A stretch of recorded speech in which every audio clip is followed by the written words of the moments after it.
اعوذ باللہ من الشیطان الرجیم بسم اللہ الرحمن الرحیم وَإِذَا بَدَّلْنَا آيَةً مَّكَانَ آيَةٍ وَاللَّهُ أَعْلَمُ بِمَا يُنَزِّلُ قَالُوا إِنَّمَا أَنتَ مُفْتَرٍ بَلْ أَكْثَرُهُمْ لَا يَعْلَمُونَ قُلْ نَزَّلَهُ رُوحُ الْقُدُسِ مِن رَّبِّكَ بِالْحَقِّ لِيُثَبِّتَ الَّذِينَ آمَنُوا وَهُدًى وَبُشْرَىٰ لِلْمُسْلِمِينَ۔ اللہ رب العالمین نے ارشاد فرمایا وَإِذَا بَدَّلْنَا آيَةً مَّكَانَ آيَةٍ، اور جب ہم کسی آیت کی جگہ دوسری آیت بدل دیتے ہیں، اور جو کچھ اللہ تعالیٰ نازل فرماتا ہے اسے وہ خوب جانتا ہے، تو یہ کہتے ہیں تو بہتان باز ہے۔ بات یہ ہے کہ ان میں سے اکثر جانتے ہی نہیں ہیں۔ قُلْ نَزَّلَهُ رُوحُ الْقُدُسِ مِن رَّبِّكَ بِالْحَقِّ، کہہ دیجئے کہ اسے آپ کے رب کی طرف سے جبرائیل حق کے ساتھ لے کر آئے ہیں، تاکہ ایمان والوں کو اللہ تعالیٰ استقامت عطا فرمائے اور مسلمانوں کی رہنمائی اور بشارت ہو جائے۔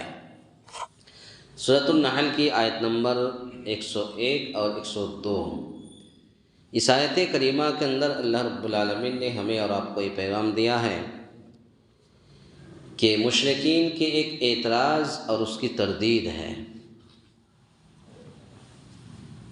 اللہ رب العالمین نے فرمایا جب ہم کسی آیت کی جگہ دوسری آیت بدل دیتے ہیں اور جو کچھ اللہ تعالیٰ نازل فرماتا ہے اسے وہ خوب جانتا ہے،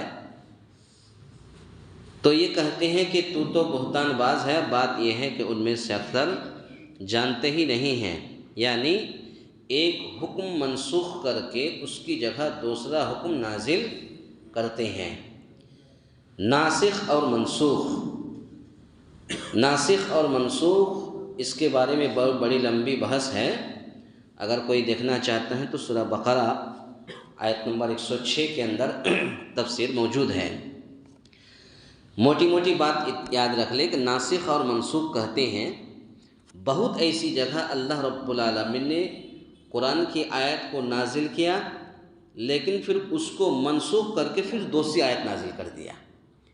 ایک آیت کو بدل کر کے اس کا حکم منسوخ کر دیا، پھر دوسری آیت اللہ رب العالمین نے ارشاد فرمایا۔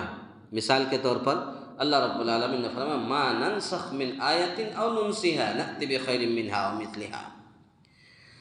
تو ناسخ اور منسوخ کی تین قسمیں بتائی جاتی ہیں۔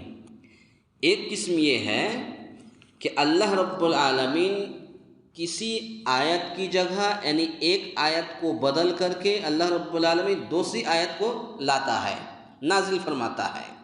ایک قسم ہو گیا۔ ناسخ اور منسوخ کی ایک قسم یہ ہے بہت ساری آیتیں نازل ہوئی ہیں اور وہ تلاوت بھی کی جاتی ہے اور اس کا حکم بھی باقی ہے۔ مثال کے طور پر یا ایھا الذین آمنوا انما الخمر والمیسر والانصاب، تو خمر کیا ہے؟ شراب ہے۔ تو شراب کیا ہے؟ پہلے حلال تھی، بعد میں حرام ہو گئی، لیکن یہ جو شراب والی آیت ہے اللہ رب العالمین نے تلاوت کو بھی باقی رکھا اور اس کو حکم کو بھی باقی رکھا کہ یہ شراب حرام ہے۔ اسی طریقے سے ناسخ اور منسوخ کا ایک قسم یہ بھی ہے کہ اللہ رب العالمین نے قرآن مجید کی آیت کو تلاوت تو منسوخ کر دیا لیکن اس کا حکم باقی رکھا ہے۔ مثال کے طور پر آیت رجم ہے کہ کوئی اگر شادی شدہ عورت یا مرد زنا کر لے تو اس کو سنسار کر دیا جائے گا، اس کو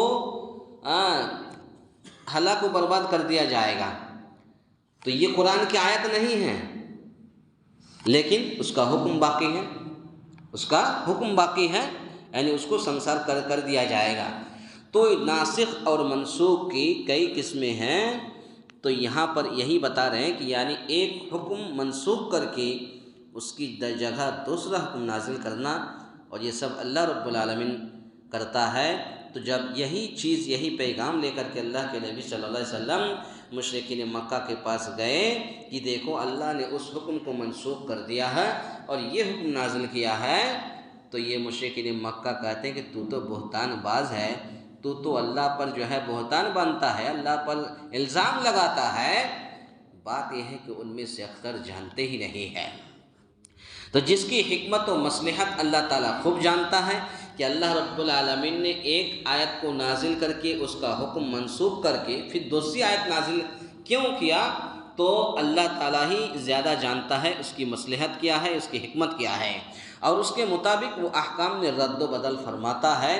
تو کافر کہتے ہیں کہ یہ کلام اے محمد صلی اللہ علیہ وسلم تیرا اپنا گڑھا ہوا ہے، بنا ہوا ہے، تیرے رب کی طرف سے نہیں ہے، حالانکہ اللہ رب العالمین کی طرف سے ہے۔ اس اعتبار سے بھی حضرت آدم علیہ السلام کے دور میں جب اللہ رب العالمین نے حضرت آدم اور حوا کو پیدا کیا اور ان سے پھر ذریت جو نکلی، تو اس وقت حضرت آدم علیہ السلام کے زمانے میں بھائی بہن سے نکاح جائز تھا۔ اس سے بھی پتہ چلتا ہے کہ ناسخ اور منسوخ کا معاملہ آج سے نہیں ہے، پہلے سے ہے۔ تو اس وقت بھائی بہن میں رشتہ اور نکاح جائز تھا، بعد میں اللہ رب العالمین نے اس حکم کو منسوخ کر کے پھر دوسرا حکم نازل کر دیا اور کہہ دیا کہ بھائی بہن میں رشتہ نہیں ہو سکتا، حرام ہے۔ تو یہ کلام اے محمد صلی اللہ علیہ وسلم تیرا اپنا گڑھا ہوا ہے، یہ اللہ کا فرمان نہیں ہے، حالانکہ اللہ کا فرمان ہے، یہ نبی کا گڑھا ہوا نہیں ہے۔ نبی تو وہی بات کہتے ہیں جو وہی نازل ہوتی ہے اور وہی پیغام لے کر کے لوگوں کے سامنے پھیلاتے ہیں، کیونکہ اللہ تعالیٰ تو اس طرح نہیں کر سکتا۔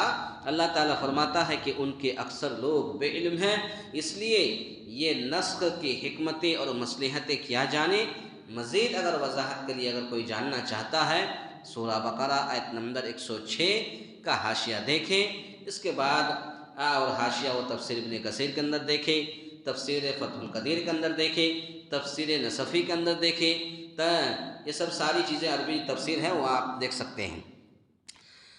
اس کے بعد پھر اللہ رب العالمین نے فرمایا قُلْ نَزَّلَهُ رُوحُ الْقُدُسِ مِنْ رَبِّكَ بِالْحَقِّ، کہہ دیجئے کہ اسے آپ کے رب کی طرف سے جبرائیل حق کے ساتھ لے کر آئے ہیں تاکہ ایمان والوں کو اللہ تعالیٰ استقامت عطا فرمائیں اور مسلمانوں کی رہنمائی اور بشارت ہو جائے۔ تو یعنی یہ قرآن محمد صلی اللہ علیہ وسلم کا اپنا گڑھا ہوا نہیں ہے، اللہ رب العالمین خود کہہ رہا ہے کہ اے نبی آپ کہہ دیجئے اسے، کفار مکہ سے، مشرکین مکہ سے، آپ کے رب کی طرف سے جبرائیل حق کے ساتھ لے کر کے آئے ہیں، یہ آپ کا گڑھا ہوا نہیں ہے، میرا حکم ہوتا ہے، جبریل امین آسمان سے نازل ہوتا ہے، محمد صلی اللہ علیہ وسلم کے پاس وحی لے کر کے آتا ہے۔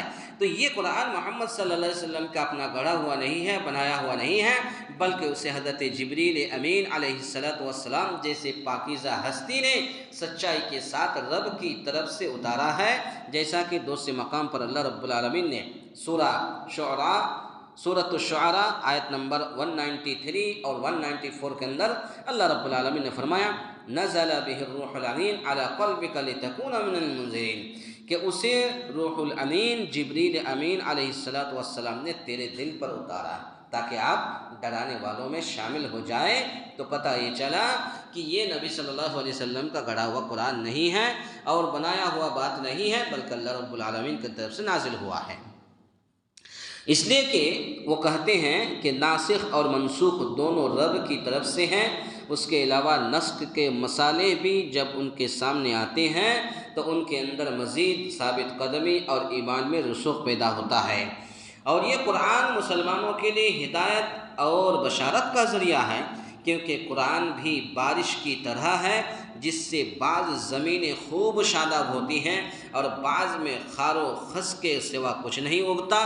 مومن کا دل طاہر اور شفاف ہے۔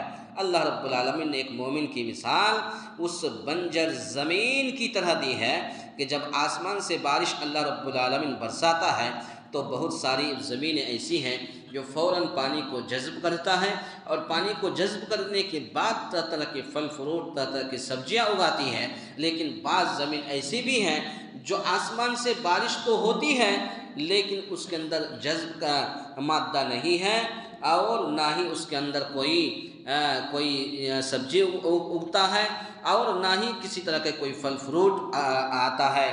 تو گویا کہ مومن کا دل بھی ایسے ہی، مومن کا دل طاہر اور صاف شفاف ہے جو قرآن کی برکت سے اور ایمان کے نور سے منور ہو جاتا ہے، اور کافر کا دل زمین شور کی طرح ہے جو کفر و ضلالت کی تاریکیوں سے بھرا ہوا رہتا ہے، جہاں قرآن کی ضیاء پاشیاں بھی بے اثر رہتی ہے، تو کافر کا دل یہ زمین اس زمین کی طرح ہے جس زمین کے اندر پانی جذب نہ کرے اور بالکل سخت سے سخت پن رہے، ایسے ہی کافر کا دل ہے کہ جہاں کفر و ضلالت کی تاریکیوں سے بھرا ہوا ہے، جہاں قرآن کی ضیاء پاشیاں بھی بے اثر رہتی ہیں، یعنی قرآن کی آیت بھی ان کے دل پر کوئی اثر نہیں کرتی ہے۔ پتہ یہ چلا، اور آج کے درس کا خلاصہ کلام یہی ہے کہ اللہ رب العالمین نے بہت ساری آیتوں کو نازل کیا اور پھر اس کا حکم کو بدل کر کے اللہ رب العالمین پھر دوسری آیت کو نازل کیا،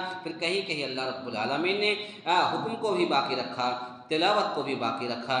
یہی پیغام اللہ رب العالمین نے ہمیں اور آپ کو پیغام دیا ہے۔ اللہ رب العالمین سے دعا ہے، یا الہ العالمین ہم تمام مسلمانوں کو کہنے سننے سے زیادہ نیک عمل کرنے کی توفیق عطا فرمائے، آمین۔ اقول قولی ھذا استغفر اللہ لی ولکم ولسائر المسلمین واستغفروہ انہ ھو الغفور الرحیم۔